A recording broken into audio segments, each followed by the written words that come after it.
Okay, this is part 4. Because of the time, I need to hurry up and try to keep this, so hopefully this will be the last video. If not, it will definitely be the last one outside.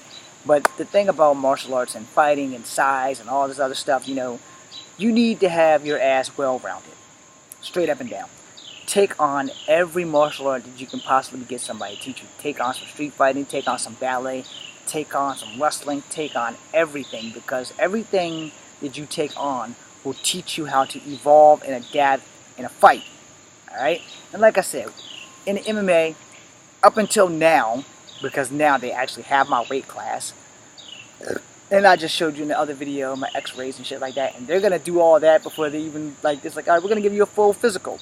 They're gonna see that big ass scar on my leg, we're like, okay, what's that? And I'll be like, oh, well, I had a hip replacement. Oh, well, Mr. Williams, we're really sorry, but we can't have you fighting in the UFC, and we're damn sure not gonna let you fight in MMA or anything else underground, above ground, none of that shit, because it's the fact that I'm a liability now. Straight up liability. 20 years ago, when I was younger and healthier, and before I became a soldier, wouldn't have been a big deal. Because I was younger and I was healthier. And I knew my way around a fight, and I knew how to heal. So the only thing that's changed is that I'm not so young, since today is my 46th birthday. I still know my way around a fight, and I don't heal very fast. Which is why I tell people, if you're gonna fucking fight somebody, you want to end that shit between 2 to 5 minutes. If you're fighting an ace, brace yourself, because it's gonna be a good fight. And the thing about fighting, and I tell people this all the time, it's not always the strongest fighter. It's not always the best fighter. It's that motherfucker that's prepared. Alright? And it's also that motherfucker who knows his way around a fight. And knows how his body works. If you know how your body works, you have a very slim chance of losing the fight. However, if you're fighting someone who has more skills than you, or a more profound or an ace at fighting, you have a fucking obstacle ahead of you that you must face. Now, I tell people all the time, when you're fighting in the streets is your weapon. I've showed people this technique that's called the pole technique or the tree technique. It does hail from in a Shaolin, Wing Chun type facility. However, it was mostly made famous in the movie Gymkata. If you haven't seen that, you should check it out. It's happening at the beginning of the film, like not at the very beginning, but when he first starts getting trained after the Olympics and all that other shit. Kurt Thomas is taught the pole technique, and it introduces the world to Richard Norton, who's one of the greatest martial artists on time. And then it has, I can't remember the Chinese guy, but he's a martial artist also, and he teaches him how to use kamas. Not that Kurt Thomas even uses the kamas in the thing. He does use the bow staff in the City of the Crazies and somewhere else, but 9 times out of 10 he just does Gymkata, which is a combination of his gymnastic skills and the karate that the Chinese guy or the Japanese guy, or let's just be politically correct, the Asian guy taught him. Alright? The myth of fighting versus the reality of fighting is really simple. Fighting on TV is pretend. And in pretend fights, I've known this personally, sometimes you get hit. You really do. And you don't see it coming, and you have to recover, and this shit must go on. Trust me, I know. Jay Diz has caught me quite a few times and has slammed my head literally into a rape phone booth in our first film. So, the thing about filming versus real fighting, when you are filming, it's supposed to look dramatic and action-packed, and everybody wants to watch it, which makes it right. And then when you go outside and you see real martial artists fight, and they run around like chickens with their heads screamed off until someone can get in a good shot, that's more or less it. And in a street fight, the crowd gathers around, so no one gets a real good look at what's going the fuck on. Unless they're right there, right beside the fight as it goes on, and they don't get hit by the grace of God. I've been in quite a few street fights. My ass is hurting, so I have to stand up with it. Ow. This is an iron swing, by the way. So, yeah. The thing about street fights, if you've been in them, you don't forget them. You will remember them until you die, unless you get amnesia. And the thing about a street fight is that it's not like what you see in the UFC. It's not what you see in MMA. There's nobody ringing a bell to stop it. There's no Big John McCarthy to come in when you've been beaten to a fucking pulp. There's none of that. That fight doesn't stop, period, until either the cops come or someone says, the man is done, you done beat the man, back the fuck off before you kill them because you don't want to go to jail for killing somebody in a street fight. I'm one of those guys. I'm going to back the fuck off. Once you go down, we're done. You know, don't get back up. We're done. Let it go. Now, I watch a lot of street fights on YouTube. I know all of you do. You can say that you don't, but you're lying through your teeth. I watch girl fights. I watch bum fights. I watch street fights. I watch CCTV fights. And the thing with that is, I get a good laugh. It's a guilty pleasure. I'm sorry for everyone who's ever suffered in one of these things. I'm really sorry. I'm really, really sorry. I'm sorry. But I'm going to say it. I hear a lot of this, and I see a lot of pulling on the hair, and when it's women and when it's other people, get off my hair, get off my hair. It's a street fight, dude.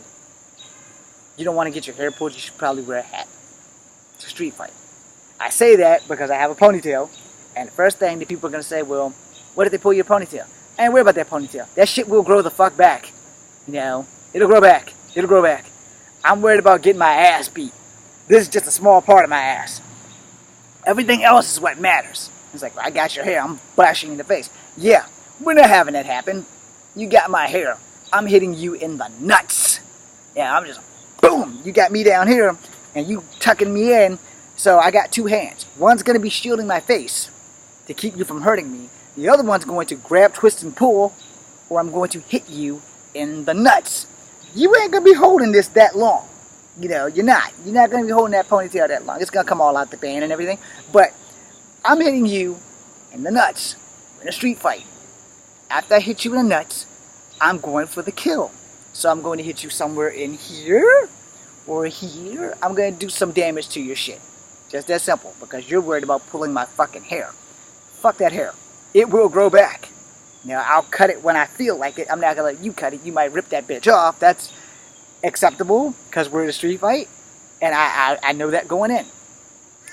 Push come to shove, if I get a hold of the tail end of your shirt, I'm going to black bag your shit. I'm going to wrap your shit up around your head, and I'm just going to doom, doom, doom, doom. Yes, I am a hockey fan, and hockey fans got it from people like me on the streets. They black bag a motherfucker. Wrap your shirt up, start ramming their fucking head in. You're in the streets. There are no rules out here. I have confronted people with sticks. I have confronted people with pop bottles. I have confronted people with sticks with nails in them. All over in West Haven when I was a child. So trust me when I tell you, I know what the fuck I'm talking about. I've won those fights. So, that being said, you know, when I watch these fights and I get my little giggle in because fighting in the 2000s, because we're still in the 2000s, we're in the double digits, but we're still in the 2000s. Fighting in the 2000s versus fighting in the 60s, 70s, 80s, and 90s, it's a whole different ballgame. See, somewhere between the 90s and the 2000s, people started becoming pussies and started shooting people because they just couldn't fight. Where back in my younger days, also in the early 90s, like late 80s, early 90s, we fought. Now, some of them people from up north, like in cities like New York and Philly, they didn't really fight like talking about it until they came here and found out that we country boys down here in Virginia, we fight. Alright? Now, I know a lot of New Yorkers are probably going to say something about that, but a lot of people in Philly ain't. Because a lot of people in Philly, they fight. A lot of people in New York, they don't fight. They also don't swim, but they don't fight. Now, here in Virginia, evolution has happened. And a lot of our wannabe gangsters, they shoot people. They don't fight no more. They shoot people. When I was younger, you either got into a fight and somebody had the following objects: a knife, a stick with a nail in it, a pop bottle, a skateboard, a bat wrapped in barbed wire. You know, a lot of the shit they seen on wrestling, they decided to bring into actual fights. I've never confronted a person with a barbed wire bat. I have confronted people with a bat, and I had a bat too. So that kind of leveled the playing field. But I also knew martial arts, and I also learned real quickly that when you go to fight someone, it's better that you are the one who don't bring the weapon. There'll be plenty of people bringing them with you. But you gotta know your shit so that you can take their weapon from them and use it on them. A lot of people with weapons, they just swing them wildly. They have no skill, they have no skill set, they have no merit on how they're gonna swing it. They're just gonna swing for the fences. That's a big mistake. When you're swinging a bat, you might want to have a target. Either the head or the gut. because those are the places that bodies go down. You take out the body, the head will follow. You take out the head, the body will follow. So you want to be able to do one or the other.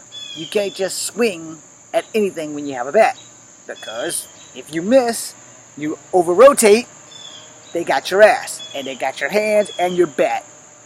So I've never taken weapons to fights. I've always found weapons during a fight, but I've never taken weapons to fights, because a weapon is an advantage that can be taken from you at any given time. So you want to make sure that you have your shit together when you go into a fight. Now, when you're in the UFC, there's no weapons. You have your gloves and what you have been trained to do. You can use the fence, you can run off the fence and spring off it because somebody stole my move. I saw it the other day on one of these UFC clips or MMA clips, and I said, I was doing that on the wall long before this guy was even born. Trust me, I've beaten black belts with that exact same move. It's initially the Captain America kick and punch thing, because I've done that. Raphael did it in the Ninja Turtles movie, and all of a sudden when veteran Ryan Stantz got famous for street fight, well, for UFC or MMA, they started calling it the Superman punch. It's the same thing with the kip up. It was never the kip up until the 90s. In the 50s, 60s, 70s, and 80s, I don't know who the hell kip is, but it was a kick up. You kicked up to your feet. You didn't kip up to your feet. So let's get that out the way really quick and put it into that. It's not the kip up, it's the kick up. But you guys are going to keep calling it the kip up anyway, so knock yourselves out. But it was the kick up when I started martial arts at 7 years old, back in 1970 something. I was born in 73, so probably 1980 something.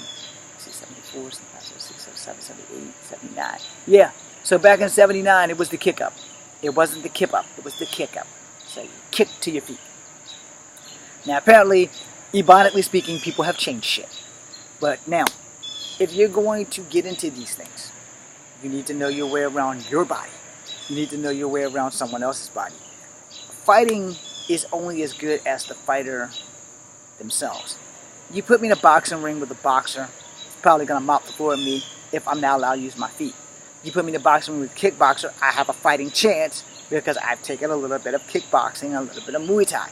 So that little bit is what I need to save me, versus I'm in a boxing ring with a boxer and I'm not allowed to use my feet. I told you guys this story before. The long and short was, my dad had to save me from myself from trying to kill a guy named Corey. How you doing, buddy? Who tried to beat me up in Miss Robbins' backyard because he was Mike Tyson and I was James Williams Jr. Simple as that. And James Williams Jr. is not a boxer. He's a street fighter. So when my gloves came off, my dad called me and I had to go. It's just that simple. That was as easy as it was right there. I was not a boxer. He had boxing training and he knew I fought his game. And that's when I learned that day, that very day I learned to make people fight my fight. Don't fight their fight. And you have to remember that when you go into these professional environments of fighting. You can go in there with all the good thinking you want, and as they say in every sporting event, everybody has a plan to hit in the mouth, then your plan's gone. I don't have a plan. I have one thing on my mind when I get into a fight. I'm going to survive this shit. That's it.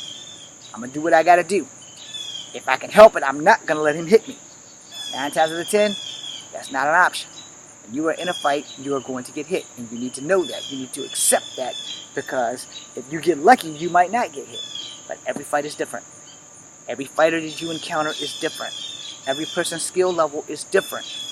The best fighters are the ones who are 1, well-rounded, 2, well-prepared, and 3, don't expect an easy victory. If you go in there and you just know, I'm the shit, I'm going to beat this motherfucker's ass, I'm going to talk all this smack, and when you get in that ring, you're going to sleep. I'm going to explain that. There's only so much you can do to prepare for a fight. There's only so much you can do. You can try until you're blue in the face, physically and mentally. That's it.